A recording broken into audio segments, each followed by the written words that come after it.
এনআইডিতে থাকবে ডাকনাম, একাধিক স্ত্রীর নামও রাখা যাবে জাতীয় পরিচয়পত্রে। এমন তথ্য নিশ্চিত করেছেন অনুবিভাগের মহাপরিচালক এএমএম হুমায়ুন কবির।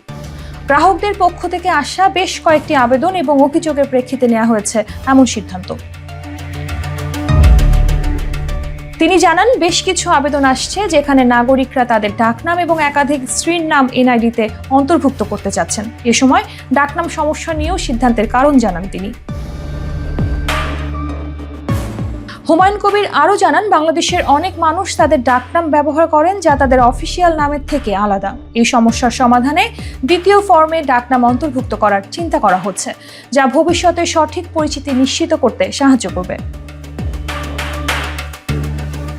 একাধিক স্ত্রীর নাম সংযুক্ত করার বিষয়টি নিয়ে আলোচনা হয়েছে বলে জানান তিনি। বলেন, অনেক সময় নাগরিকরা তাদের দ্বিতীয় স্ত্রীর নাম এনআইডিতে ডেটাবেজে অন্তর্ভুক্ত করতে চান, কিন্তু এর আগে এটি করা সম্ভব হয়নি। এবার যদি কেউ একাধিক স্ত্রীর অধিকারী হন, তার নাম দ্বিতীয় ফর্মে সংরক্ষণ করা হবে। নির্বাচন কমিশন এবং সরকারের ঊর্ধ্বতন কর্তৃপক্ষের অনুমোদনের পর এই পরিবর্তনগুলো বাস্তবায়ন করা হবে বলে জানান হুমায়ুন কবির।